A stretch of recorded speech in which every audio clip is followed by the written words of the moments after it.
surrounded by legions of women living their best life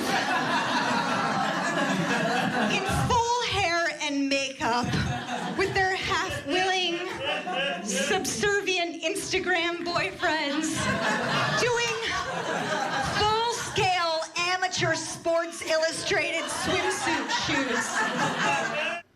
That was a clip from award-winning comedian Alicia Dattner, who's taking the stage at the Marsh Berkeley to present her quirky comedy experience, Are You Dressed for the Apocalypse? And she joins me now to chat more about her show. Thank you so much, Alicia, for being here. Thanks, Jessica. So, am I dressed for the apocalypse? This is it. What are we supposed to be wearing? It's more just like evoking the idea of apocalypse. But yeah, I think this is it. I was actually hoping that I wasn't. I would prefer to be in sweats if there's going to be why can I not say this word? Apocalypse. Who wants to say it? Because who wants to think about it, right? Please put me in a sweatsuit if that is happening, is my only ask. But thank you so much for being here. That joke, I was like, oh my gosh, this is me. I've been there, like, to the T, a husband hating his life, taking a video or picture of me. So that was hilarious. But tell me about your comedy. How would you describe your comedy? Oh, well, quirky is really good. Yeah, it's definitely quirky. It's observational, it's personal, and also it's really transpersonal. I'm looking at kind of the overview of what the heck are we up to in the world as humans, and trying to kind of take a step back and see the absurdity and bring some humor into it, because it's sometimes too much for us. Yeah, yeah. I would say, would you say that there's also another element to your comedy, and it's kind of like a performance element? When I was watching some of your videos, I'm like, this is what's different and I think sets you apart from other comedians that I've seen. Tell me about that part of your comedy. So, yeah, I definitely am very physical. I mean, you'll see a lot of comedians who are like, and this is really funny, and I thought of this other thing, and I'm like, and this and that, and I'm, you know, because I gotta express with my whole body. You know, I'm very embodied. I have bits where it's just physical humor. I'm making sounds and I'm rolling on the floor and I can't help myself. I'm a dancer, you know, like we gotta move our bodies, you know? Yeah, yeah. Well, I love that. I think that it really just adds to the comedy. And I think that it really sets you apart.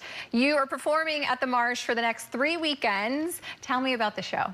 The show it's really a romp through my attempt at understanding how to be a human at this point in time, considering that there's really big, intense environmental catastrophes that are happening and that are about to happen, you know? And so how do we hold that while also having bills to pay and relationships to be in and just like living our lives? I talk about dating, I talk about trauma and relationships, I talk about social media, and then kind of get into the deep stuff. Yeah, and where do you pull from? Is this just your daily life? We were just chatting, you said you moved to LA. I'm sure there's lots of content there that you can add into your shows.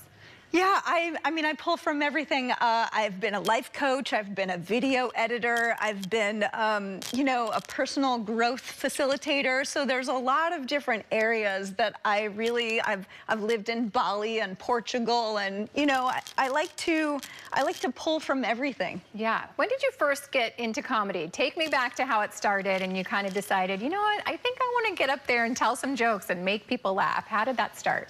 I was about 7. Wow. We got HBO, and I was watching the show Comic Relief. I'm aging myself now. I'm dating myself.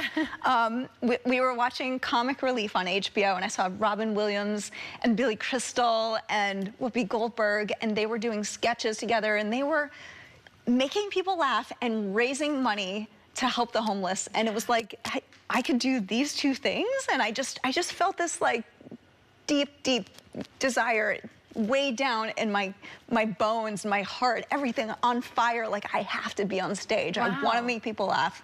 I didn't know how, but I knew that it was going to happen one day. Yeah, and so how did you make that happen? As a 7-year-old watching that show to getting on stage the first time, what happened?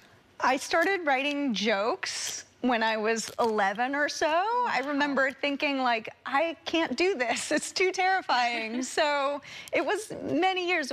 I had just turned 19 and I got on stage. There was an open mic at my college with this guy, Eugene Merman, who's now in Bob's Burgers. And so he had an open mic and I got on stage and he was like, you know, looking at my jokes and giving me some pointers, and that's how it started. Yeah. Do you remember how you felt in that moment the first time getting up on that stage? I was sweating, I was red, like hot, and so excited and so scared, and it just felt like terrifying and so right at the same time. Yeah. And it was exhilarating. I was like, I knew this would be it, and it's it. Yeah, so cool. Well, what do you want people to take away from your show? Are you dressed for the apocalypse? You'll have 3 weekends. What do you hope that people take away from it? Less bleeding heart and more beating heart. So, you know, like to approach how we are in the world right now, like holding the context of the really big questions and our daily life that here we're alive. So let's approach it less, you know, the environmental stuff, more with less like bleeding heart and more beating heart. Yeah. Hey, remind everyone how they can get tickets to come see you. So go to themarsh.org, and shows are starting Saturday. We have 6 shows. The next 3 weekends, Saturday and Sunday at 4. All right, Alicia, wishing you the best of luck at your shows, and thank you so much for joining us here at Live in the Bay. Thanks, Jessica.